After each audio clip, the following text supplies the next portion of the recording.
When I met her, I really thought this was fate. I went to a high-end restaurant with my mother. What I heard there was unmistakably my husband's voice. He was having a meal with a well-dressed family of strangers. Father-in-law, mother-in-law, please, give me your daughter. The husband stood up and bowed. I, who had been watching from a little distance, understood everything. Oh, I see. That's how it is. Well, I have something in mind too. I walked confidently towards their table and declared, "Yes, I'll offer my husband as well." Huh? The family's eyes widened. As I saw my husband's face turn pale, I couldn't help but curl the corners of my lips. My name is Charlotte, a 30-year-old working wife. I originally worked as an office worker in a small to medium-sized company. As my marriageable age approached and I still didn't have a boyfriend, I decided to try attending a matchmaking party. It was there that I met Benjamin, who would later become my husband. He was a salaried worker at a large corporation. I was quite impressed by his first impression. Later, Benjamin confessed his feelings to me and we began dating. After a few dates, I started to notice something that bothered me. For example, when the two of us went out to eat, and the bill was $57. It's fine here, I'll pay. Benjamin stopped me from taking out my wallet when I tried to. Thinking he would treat me to the meal, I thanked him at the time. But after we parted ways, I received a message from him on WhatsApp. The meal today cost $30, right? You can give it to me next time we meet. I was, surprised. It would have been better if he had told me that at the time. And now that I think about it, I ended up paying more than half of the bill, even though Benjamin ordered more food and drinks. But then again, I felt awkward complaining about such things. I had been paying for more than half of our date expenses every time. I did have those kind of complaints, but Benjamin was very kind to me. Aside from being frugal with money, he was an ideal partner for me. After a year of dating, Benjamin proposed to me, and I happily accepted. Later on, we had a wedding ceremony. My father and mother were also overjoyed and gave us their blessings. As their only daughter, who had been cherished and raised with love, seeing them happy was more important to me than anything else. After discussing it with Benjamin, I decided to continue working even after marriage. Surprisingly, Benjamin had initially wanted me to quit my job. I don't want people to think I'm a useless man who can't even support his wife. So, are you saying I should become a full-time homemaker? Should we rely solely on your income for our household? Well, maybe after we've been married for a while. I could always switch to a job with a higher salary. So you don't want to spend money, but you want to keep up appearances. I sighed and told Benjamin. I've been working at my current job for a long time. Even if I switch jobs, there's no guarantee that I'll get a higher salary than what I'm earning now. Can't we just let me continue working at my current company without trying to show off unnecessarily? Benjamin didn't seem entirely satisfied, but I pushed through and decided to keep working. And so our newlywed life began, but one day Benjamin said the following. Even after marriage, we can keep our finances separate, and we can split the living expenses, right? Let's each contribute $1,400 to the household budget every month. Huh? I was a bit surprised. Benjamin worked for a top-tier company while I was in a small to medium-sized enterprise. His income was likely significantly higher than mine. If I put $1,400 into the household, I wouldn't have much left for myself. Splitting the expenses evenly is tough. I'd liked it to be reduced a bit. I appealed to Benjamin in that way, but he didn't lend an ear. Are you planning to rely on me entirely? I don't think of it that way, but this just feels really unfair. It's not like that. I want to save money too, so make sure to contribute the $1,400. In the end, I ended up complying with that condition. Even though our finances were split evenly, Benjamin often claimed to be too busy and hardly did any housework. For over a year after our marriage, I had been doing all the household chores by myself. I had complaints, but there were also a strange belief that as a wife it was my duty to do them. I continued to bear the burden of all the household chores while contributing most of my income to the family.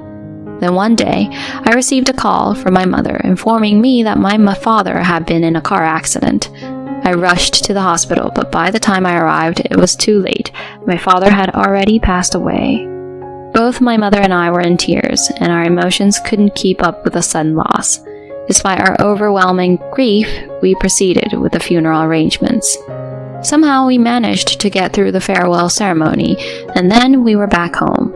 My mother and I were utterly exhausted. Benjamin made me a cup of tea. "Oh, thank you for your consideration, Benjamin." Benjamin responded with a polite smile, saying, "No, it's only natural."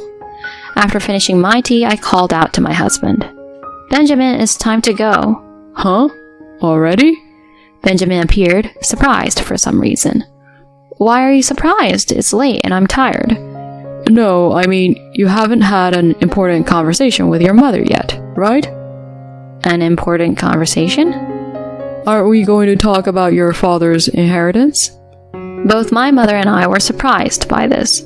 The funeral had just ended, and we hadn't even considered such matters. Besides, it wasn't something Benjamin should bring up. "Your father had a good job, and if it's an accident, there should be a lot of insurance money, right? Charlotte, how much will you get?"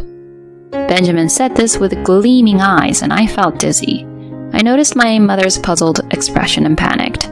"We can discuss that another time. Let's just go home for now." I left my family home with a dissatisfied Benjamin in tow. On the way back, I scolded him for his impoliteness, but he didn't seem to agree. "Come on, Charlotte. We're married, so it's natural to be concerned, right?" "My mother hasn't even recovered yet, and you're rushing things. Besides, my father's inheritance doesn't concern you, does it?" "What? Are you planning to keep the inheritance all to yourself?" Suddenly, Benjamin glared at me, and I sighed deeply. Keeping it all to myself. The inheritance is separate property in the first place. What I receive, I'll save for our future. "What's that supposed to mean? I was thinking of going on a big trip." Huh? Why would you use my father's inheritance for luxury? "You're so annoying. I didn't think you were this stingy." I thought to myself, wondering who was the stingy one, as I held my head. Afterward, I had a discussion about the inheritance with my mother. My father's inheritance was a substantial amount, but following my mother's advice, I decided to graciously accept it. Ultimately, I put it in an account under my own name and didn't include it in our household finances. It seemed that Benjamin was dissatisfied with this and persistently tried to find out the exact amount, but I brushed it off casually. Benjamin started coming home late around the time my father's memorial service settled down.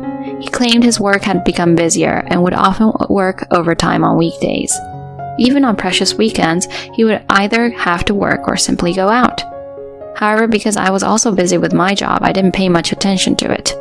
I still took care of all the household chores, but by now I had become accustomed to it. Around the time when Benjamin and I were approaching our 2-year anniversary since getting married, I spoke to him when he came home late. "Benjamin, thank you for your hard work. I have a little request." "What is it? What do you want?" Undaunted by Benjamin's apparent reluctance, I continued. "Isn't next Saturday our wedding anniversary? I want us to go out together after such a long time." "Is that what this is about? Forget it. I have work that day too." Benjamin replied, almost dismissively. "Why are you saying that? Benjamin, you've been acting strange lately. You come home late and it feels like you've become cold towards me." With tears in my eyes, I looked down, and he sent me a cold gaze. "You're so annoying. I'm starting to hate being with you." "Huh?" "I don't earn much and you're keeping the inheritance all to yourself. The food is terrible and it feels like there's no point in being married anymore." "What? Benjamin, what are you saying?" "I'm seriously considering divorce. If you don't like that, then you should reflect on yourself as a wife." Benjamin spat out these words and went to the bedroom. The word divorce, presented suddenly, made my heart race like a runaway train. Why did Benjamin suddenly mention divorce? Something is not right. At that moment, I was shocked, but also began to feel suspicious of my husband's behavior. After that, Benjamin stopped talking to me entirely. While enduring such a life, I received a message from my mother. "Charlotte, are you doing well?" "Ah." Recalling Benjamin's recent behavior, I couldn't give my mother a positive response. Then, as if she had sensed it, my mother said, "It seems like something's bothering you. How about we have a meal together, just the two of us, like old times? Yes, I'd love that. I'm free on Saturday. Oh, isn't that the day of your anniversary? Yes, it is, but Benjamin seems to be working, so it's fine. In response to my answer, my mother waited for a moment before saying, I understand. Well, I'll make a reservation at a nice place then. Look forward to it. Thank you, Mom. I was grateful for my mother's consideration. And then came Saturday. I had arranged to meet my mother in the city during the day. As I followed her instructions, we ended up at a famous high-end restaurant. Mom, is it okay to go to such an expensive place? Sometimes it's fine, Charlotte. You seem a bit down, so I decided to splurge. My mother smiled at me, and I returned the smile. That's right. Today, let's forget about Benjamin and enjoy a meal with my mother. As I was about to take my seat, I froze at the sight in front of me. Sitting diagonally across from me, with his back turned to me, was a man in a suit. He looked exactly like Benjamin. At that table, there was a young man and woman, as well as an older, well-dressed couple facing each other and sitting down. As I couldn't take my eyes off them, I overheard their conversation. We never thought Scarlett would bring such a wonderful man with her. Yes, Benjamin seems like a really great guy. I was shocked by the older couple's words. Did they just say Benjamin? Then Benjamin spoke up politely and said something unexpected. I met her, and I seriously thought that this was fate. The voice was unmistakably Benjamin's. Please, father, mother, grant me your daughter. Benjamin stood up and bowed, and at that moment, I realized everything. Ah, I see. So that's what it was. In that case, I have my own plans. I confidently walked up to their table and said, Yes, I'll give you my husband. Huh? The eyes of that family widened significantly. Without a doubt, my husband Benjamin was there. Seeing his pale face, I smirked at the corner of my lips. Next to Benjamin sat a petite and cute young woman named Scarlett. She seemed surprised as well. So the elderly couple must undoubtedly be Scarlett's parents.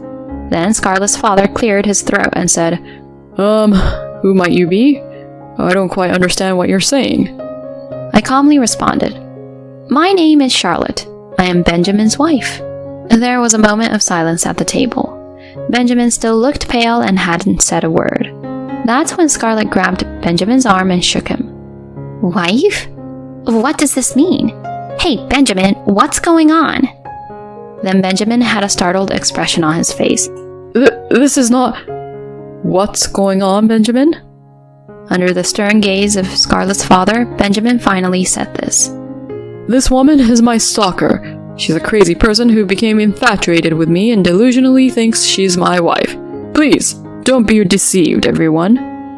At this point, the way people around me looked at me changed drastically. Just as I was about to angrily speak up, a quiet voice resonated. Who's calling someone's daughter a crazy stalker? Unbeknownst to me, my mother had appeared next to me. Mom? Benjamin inadvertently blurted out. Benjamin, what do you mean by mom? Isn't this person the stalker?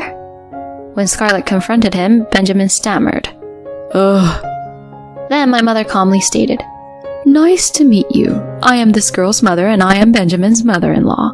It is a fact that my daughter and Benjamin are married. What? Really? My mother extended her phone screen to show Scarlett's shocked mother. On the screen were photos from our wedding. The two of them got married 2 years ago and they haven't separated. What? Scarlett and her parents were fixated on my mother's phone screen and Benjamin finally began to tremble. What is this? You were married to her? Scarlett grabbed Benjamin's collar and started shaking him. No, I was planning to break up with her soon. It's true. Please, believe me. So, does this mean that she is your wife without a doubt? Scarlett's father inquired in a low voice. Well, yes, that's right. Finally, Benjamin admitted the truth, and Scarlett and her parents were left in shock. I followed up with, You can marry or do whatever you want, but before that, divorce me. Be prepared to pay a hefty alimony. Charlotte, it's just... Next, I turned to Scarlett's family and said, Scarlett didn't seem to know that he was married, so I won't ask for alimony. If you want to marry him, please go ahead. This is no joke. Scarlett yelled this out, then stood up and threw a generous amount of water on Benjamin's head. You traitor! You fooled both me and your wife, didn't you? You're such scum. Get lost! Scarlett grabbed Benjamin by the collar and shouted. Then she lowered her head to me and left the restaurant. Scarlett's parents also shook their heads and got up. Benjamin, I'm disappointed in you. I'll have to cancel our business dealings. Mr. President, please, wait a moment. Benjamin tried to stop them for a moment, but they shrugged him off and continued following Scarlett. Left alone at the table, Benjamin remained soaking wet and dumbfounded. I then snapped at him. I bet you chose Scarlett with money just like this penny pincher. People like you should go to hell, you scumbag. Then, leaving Benjamin behind like an empty shell, my mother and I also left the restaurant. Later on, the divorce between Benjamin and me was finalized. I received $20,000 in alimony. In terms of property division, we settled on a 70% share for me and 30% for Benjamin. Benjamin's affair partner, Scarlett, turned out to be the daughter of a business partner. Scarlett and her parents were furious, and Benjamin was also asked for alimony by Scarlett. Benjamin depleted his savings, paying alimony to both me and Scarlett. Moreover, Scarlett's father terminated the business dealings with Benjamin's company, resulting in his dismissal. Unemployed, Benjamin currently lives in a rundown apartment. It seems he is desperately searching for a new job. However, this story has spread as a rumor, making it difficult for him to find employment in the same industry with a similar high salary. He probably won't be able to secure a job with the same high pay as before. On the other hand, I left the house where I lived with Benjamin and returned to my parents' home. To commemorate the divorce's finalization, my mother and I are discussing having a luxurious lunch that we couldn't have at that time. From now on, I want to work hard at my job and create a positive outlook on my life.